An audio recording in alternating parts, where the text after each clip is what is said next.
you ready?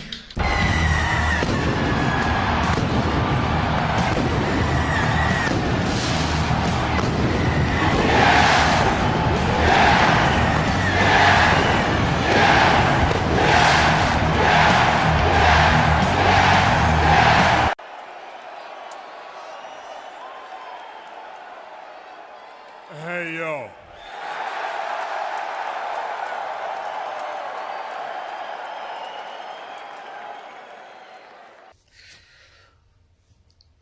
Hello and welcome everybody to another episode of Heels, Pops, and Chair Shots. I'm your host, Vick The Villain, living proof that you too can become a big successful podcast star with just a little bit of luck, hard work, and a weekly spot on the WWE Network. Unfortunately for me, I have none of the above. I'm hanging out dolo this week, folks. Jay's got herpes and Pretty Chubby Flacco got his nuts caught in the zipper again. But, as we all know, the show must go on. I got some Raw for you guys. I got some SmackDown Superstar Shake-Up this week. It was a big week in wrestling. Got some debuts. Got NXT call-ups that we've all been waiting for as well. Let's get into Raw. Raw opens up with Kurt Angle heading towards the ring when he gets quickly interrupted by Sunil Singh and the newest member of the Raw roster. Right off the bat, Jinder Mahal debuts. I wasn't expecting this. It was pretty dope on their end to bring up Mahal to the Raw roster. They got some big plans for him. Give him a nice little run. Dope move. I didn't see that coming. Mahal quickly confronts Kurt and tries to throw his weight around, but Kurt's not having it. Quickly has Mahal defend his newly won United States Championship on his first night on Raw, and then who's he going against? Jeff Hardy. So that opens up Raw. Jeff Hardy gets the win on that, and he was the new United States Heavyweight Champion. I think that's a great move on WWE's part for giving the strap to Jeff Hardy. I think he can definitely run with it. This looks like Vince must have forgave Jeff already for his DUI that he had couple weeks ago. Moving on, Sasha and Bayley do with each other compared to that NXT TakeOver match that they had, and that's a classic. But yeah, you know, Sasha and Bayley can always throw down the house. This was pretty dope though, because it was interrupted by the next addition to the Raw roster, the Riot Squad. They come out, they interfere in the match, jump everybody, make their presence felt. I think we're gonna see some things with Ruby Riott now. I'm ready for these girls to split up. I'm not interested. I'd rather much see Ruby Riott go on her own. Try to get her own singles run, get the women's strap. But yeah, I mean, moving on. Heath Slater and Rhino come out, and they call out the AOP for a rematch from last week. And lo and behold, they come out dolo. They got rid of their manager, and now they're on their own. I noticed that Heath Slater and Rhino put up a better fight this week than they did last week. But to no avail, they still got squashed. Miz TV is next, and I thought it was pretty dope. Their guests are, and I say guests because it wasn't just one, it was two. They had Sami Zayn and Kevin Owens on, and it would look to be immediately like Miz, Owens, the Miztourage were about to form some kind of faction or stable for a second there, and Kurt comes out, and well, unbeknownst to Kurt, Stephanie McMahon had written a letter that overruled Kurt's decision on signing Kevin Owens and Sami Zayn, and Sami Zayn cares to read it out loud. It was a pretty funny moment. He takes out his glasses or whatever, his reading glasses, and he extends the process of what they're doing. It's pretty funny. He goes on to tell Kurt about the email, and Kurt has to bite the bullet now. But with that said, he still manages to explain to Miz that he also has been moved, and now he will be going to SmackDown with Daniel Bryan. We'll get into that a little later. Yeah, after that, they're going a little back and forth, and they set up a 10-man tag main event. Next segment was the next match. Actually, is the Woken match with Bray Wyatt against the Revival for the #1 contendership. Winners faced the Bar, I believe, at the Greatest Royal Rumble, and Hardy and Wyatt walk out with this win. They cut to the back, and the Fashion Police has debuted on Raw, and they bump into the Bar and hand out tickets to the Bar, which sets up a little tag match later. After that, Kurt Angle's in the back and bumps into Ronda Rousey. Kurt tells Ronda he has a surprise for her, and it's actually that he signed Natalya to Raw. And she comes out, and she will now be part of the Raw brand. It looks like they're going to be doing a little program together now, because in the following match, well, not the following match, but a little later in the evening, Natalya gets jumped, and she goes against Sonya Deville, and she gets jumped by Absolution, and Ronda comes out, makes the save, and actually winds up getting into a little scuffle with Sonya Deville, and winds up taking her down in the middle of the ring.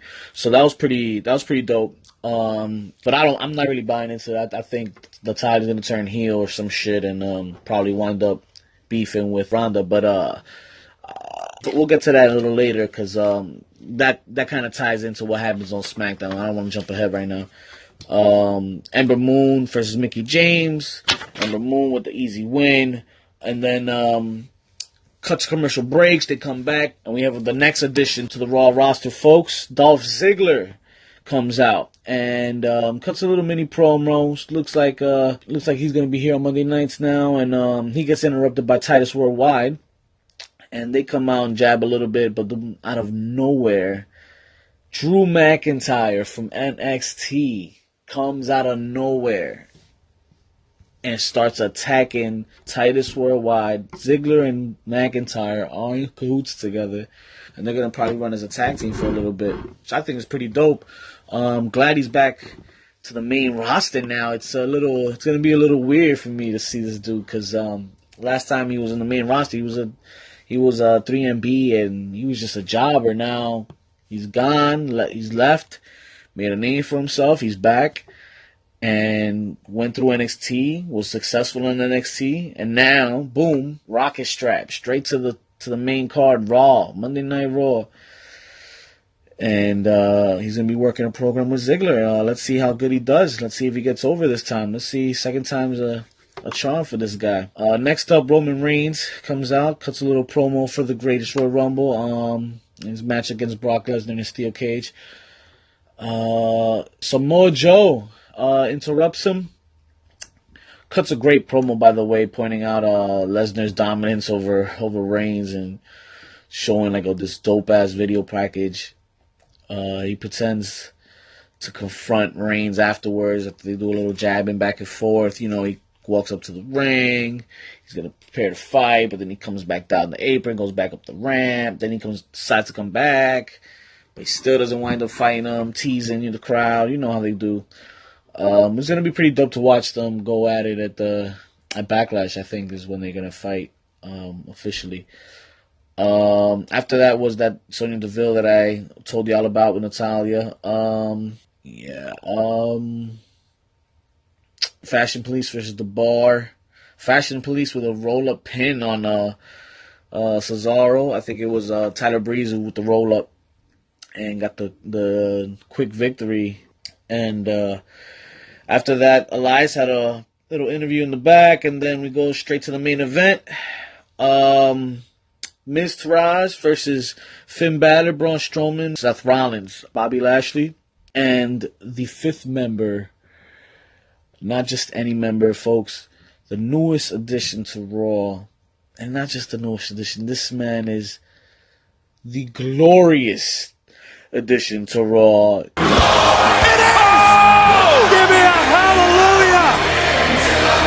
Monday Night Raw just got glorious!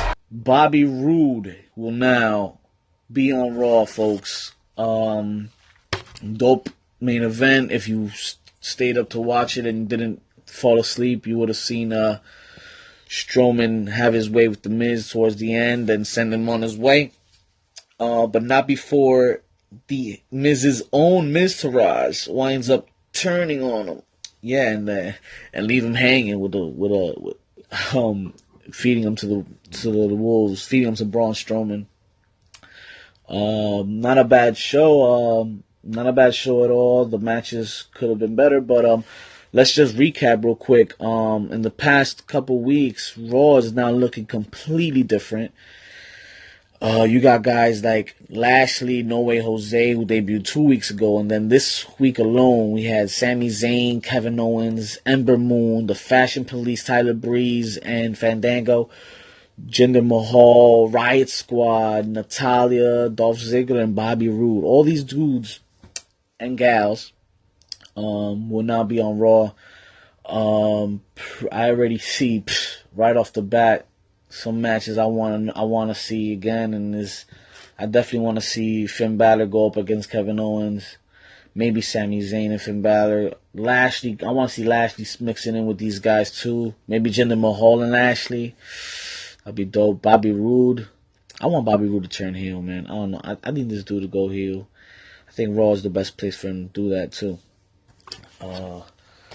Let's move on to SmackDown. SmackDown was dope. AJ Styles opens the show, calls out Shinsuke Nakamura, but is received by Rusev Day. Happy Rusev Day, by the way. And they wind up jabbering back and forth. Aiden English does his perfect intro. They wind up coming down to the ring. They attacked AJ Styles. And who's there to make the save? Daniel Bryan. Your boy Daniel Bryan comes out, helps him out. This then sets up the main event. Tag team match. Rusev and Aiden English versus Daniel Bryan and AJ Styles. Paige made that main event afterwards in the backstage segment with Shane McMahon, in which she quoted Theodore Long with his "Gonna be a tag team match, player," and his taunts. Pretty funny stuff there. They make it back. Shelton Benjamin's in the ring with an open challenge. And kind of weird moment here. Randy Orton comes out and he answers this challenge from Shelton Benjamin. But then midway down his entrance, he gets interrupted by who? The United States champion, Jeff Hardy, who just won the title the night before, comes out, interrupts Orton, and he's the one that accepts the challenge, the open challenge. So it winds up being Jeff Hardy versus Shelton Benjamin in a dope match. Actually, Hardy gets the win via Swanton Bomb. The Miz shows up via satellite and shows off the new princess in his life, his daughter and Maurice, and goes on to say he'll be back next week and debuting on SmackDown next week. Absolution. We get a highlight promo that Absolution, Sonya Deville, Mandy Rose will be headed to SmackDown Live. And then they get to their next matchup, Luke Harper versus Jey Uso. Luke Harper gets the win, convincingly, by the way. And then they get into a scuffle, and the Bludgeon Brothers go to attack Jimmy and Jay. And once they're about to attack Jay, actually, no, Jimmy Uso on the outside. Naomi comes running out, and she pretty much begs for mercy, and they actually dip out and leave her alone. So she kind of saves the day for the Usos there. I can't wait for that match. That rematch is gonna be dope. I love their work, and I think these dudes are gonna they'll probably steal the show that night. They cut to commercial break, and when they come back, Sin Cara's in the ring. And I think it was the biggest pop of the night, at least for me, because Sin Cara squared off against the newest edition of SmackDown Live, Samoa effing Joe. Samoa Joe to SmackDown Live. This changes everything, folks. He comes out, squash match, chokes him out, makes quick work of this faceless mofo, and gets on the mic right away and threatens SmackDown's beloved heroes like Daniel Bryan, Randy Orton, and more importantly, AJ Styles. I marked out as soon as he said Styles, bro. I'm dying to see a rebirth of this Styles Joe feud from the Impact days and the ROH days. I know those two could run a program, man, and I'm definitely ready to see that shit. Daniel Bryan's getting interviewed in the back in a little segment, but then it's interrupted by the returning Big Cass. So Big Cass is back, calls Daniel Bryan little man, and runs off like a little bitch. Next segment after that, Carmella and her Melibration comes out, starts talking smack, shows a dope video package, and then Charlotte comes out talking about she wants her rematch, and then she's walking towards the ring. Starts some mess with Carmella and ruin the day. Start a little scuffle, but then the Iconics come back out. Iconics wind up attacking Charlotte. And Becky Lynch comes, makes the save, which then in turn cuts into a match between Billie Kay and Charlotte. And Charlotte makes quick work of Billie, makes her tap out, and Carmella jumps in, starts a scuffle with Charlotte, and then boom, the next edition of SmackDown, Asuka comes and makes the save. And it's looking like the SmackDown women's division is going to be okay. They have Charlotte still. They have Asuka now. Billie Kay and Peyton Royce. New villains on the show. New heel girls. I'm thinking we'll have some good programs with these women if they book it right, of course. There's a video package after that. The Good Brothers will now be moving to SmackDown, reunited with AJ Styles, Mr. OG. After that, almost immediately after that, we get notice that the Bar will be debuting. They cut a little mini promo. They'll be going to SmackDown Live as well, and that leads us to the main event: Rusev Day versus Daniel Bryan, AJ Styles. Pretty dope match. I try to get into it as much as I could, but pretty basic. They all got their spots in.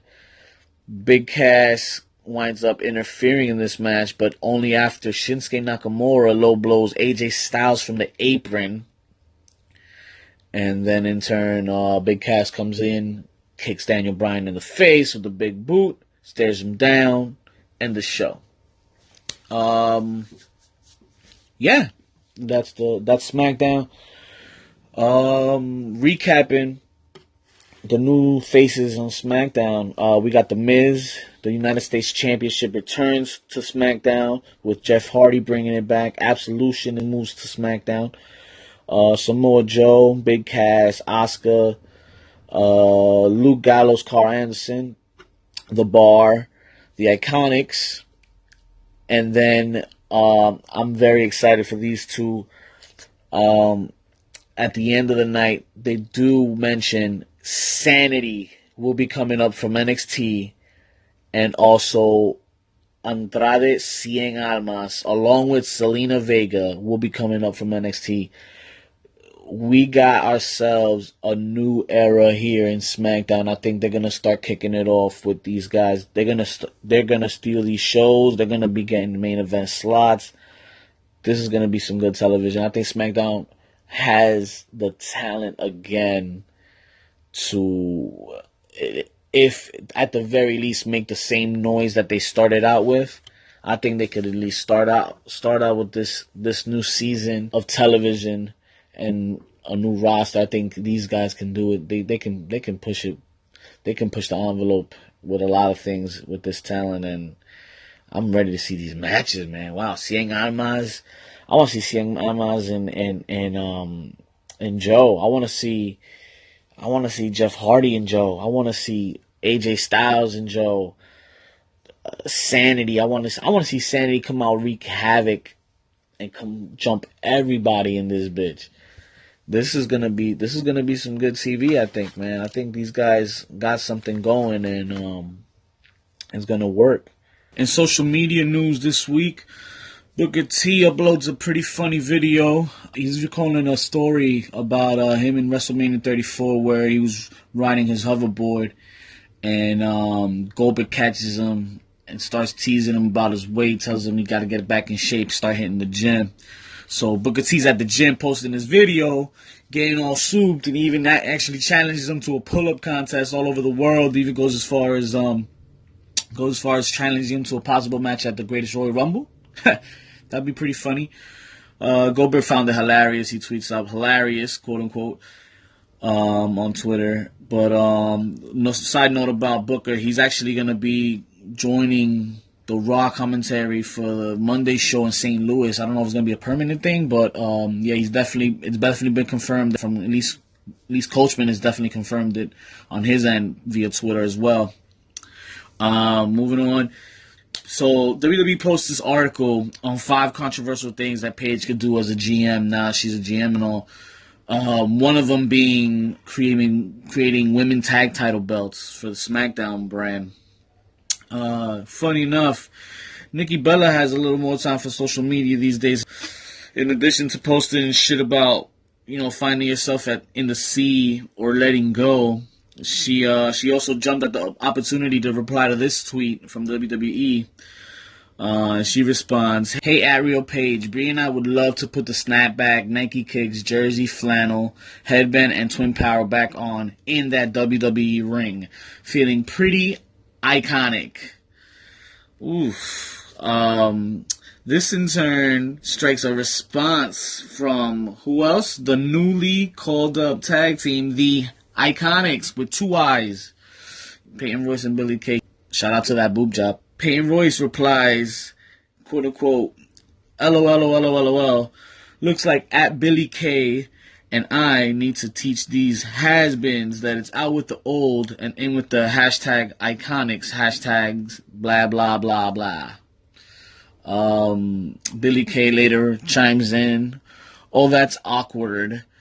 Sorry, at Bella Twins, but at Peyton Royce and myself are the only hashtag iconic ones here." A little backstage news. Turns out not all of Sanity will be jumping ship to SmackDown from NXT. Nikki Cross is going to be staying with the NXT brand. It's pretty obvious here. I mean, they just lost 3 of the top names. Ember Moon, Billy Kay, and Peyton Royce. They're all in the main roster now.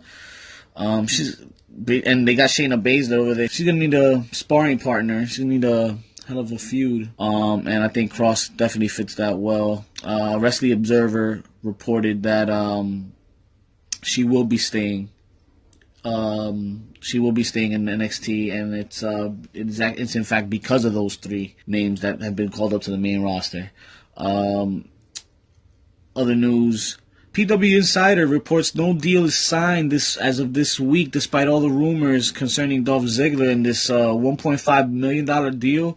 Actually, he says his father hit him up congratulating him on the deal, and he's like, "Dad, what the hell are you talking about?" He's quoted saying there's a short amount of time left on this contract. We're negotiating, and we'll see what happens. To be honest, I think he needs to get the hell out. He needs to go to the Indies, make a name for himself out there, if that's what he really wants. He got the comedy thing going too, so maybe he doesn't mind. I don't think he minds getting that big paycheck from WWE to just be mediocre or whatnot. But hey, to each his own, right? The Greatest Royal Rumble is pretty much a stacked card right now as it is. It's gonna be on a Friday, and if you're in the States, which most likely you are. The pre-show, I believe, starts at 12, and it's gonna be, I don't know how long it's gonna be, but I mean, I would imagine it's gonna be 3 hours, at least at the very minimum. With the card that they have, I think, over 7 championships and stuff like, over 7 championships, and the 50-man Rumble alone is gonna take maybe an hour and a half to finish. Like, I mean, you got to get names in there, and then saw a couple pictures, posters of the Rumble pay-per-view itself, And I think I saw Rey Mysterio actually in one of the pictures. So look out for that. Rey Mysterio might be one of the names in the Royal Rumble match that they haven't announced yet. It's gonna be a dope card. You're gonna have the cage match for the Universal title, Brock Lesnar versus Roman Reigns. I really want Reigns to win this, guys. Like, only because I'm done with Brock, man. Just get him the hell out of here already. Like, we gotta get this shit rolling with some new content, because this shit's not working, man. It's not working with this Brock Lesnar dude. I'm trying to pull up the card here. I can't really find it. But right off the top of the dome, this casket match with Rusev and The Undertaker was changed again from Jericho. Jericho's not gonna move to the Rumble match, but I think it's pretty dope that Taker's having another match. But is it gonna be another match, or is it gonna be like a fucking snooze fest, man? Like, I don't know. This dude's pretty old, and if he's only coming back once a year and looking as bad as he does, every year he looks worse, you're gonna book him in another match right away. I don't think, and then a casket match at that. How the fuck are they going? I don't know how they're gonna make that shit work. But yeah, I'm looking at the stage, and the stage is pretty dope. It's like a giant arc, but it's like WrestleMania status. Like, this stage is pretty dope, and the ramp's gonna be a little long too. So like they don't have to fucking cart Undertaker all the way to the ring again this year for this shit too. Unless they make him come up an elevator half the way. Yes, folks, I've seen it live. The motherfucker does not walk that entire ramp. He comes up halfway through a freaking elevator in the middle of the damn ramp. So that's a FYI exclusive you just got from me. So yeah. So it looks like it's going to run for 5 hours. I just saw the Greatest Rumble is going to run for 5 hours, and it's going to start at 12. Yeah. That's a long time, but hey, it's not like they're always there, I'm sure I'm sure those fans are not going to mind. So I got the card here, Brock Lesnar, Roman Reigns, like we said already. This ladder match is going to be pretty dope. Seth Rollins, Samoa Joe, Finn Balor, and The Miz for the Intercontinental title. I think that's going to be dope. I'm a sucker for ladder matches. I love them shits. I love the risk involved and all that stuff. The Raw Tag title is going to be up for grabs. Bray Wyatt and Matt Hardy against the Bar. That'll be pretty dope. I'm assuming Bray Wyatt and Matt Hardy are going to walk out with this now at the Bar. It's on SmackDown, but hey, we've seen crazier things, right? Bludgeon Brothers and the Usos have their rematch. Mind you, I said that might steal the show. Cruiserweight title match. Cedric Alexander is still to be announced, to be determined, but I think it's going to be Blake Murphy that winds up getting that spot. That's just me. AJ Styles, Shinsuke Nakamura will be going at it. And Jeff Hardy defends against Jinder Mahal in his rematch. And then again, of course, the 50-man Rumble match. And for now, the names I got written right now is Daniel Bryan, Braun Strowman, Big Show, Kurt Angle, Elias Sampson, Baron Corbin, Big E, Kofi Kingston, Xavier Woods, Bray Wyatt, Kane, Apollo Crews, Titus O'Neil, Shelton Benjamin, Chad Gable, Sin Cara, Goldust, Mojo Rawley, Dolph Ziggler, Chris Jericho. Definitely add Rey Mysterio to that. You could say you heard it here first, but definitely add him. And there's got to be mad names that they haven't. They're not gonna post them all up, and I bet you mad surprises in that Rumble match. Definitely worth the watch. Taker, Rusev in the casket match, and then actually John Cena and Triple H are gonna have a little match. It's been a while since they've locked up, so maybe that might be something to watch. That pretty much covers this week, guys. Vick The Villain signing off. Don't forget to follow us at HPC2Sweet at Instagram.com and at HPC2Sweet at Twitter. Yeah, if you like our shit, let us know. If you don't like it, let us know too. We like to talk shit too.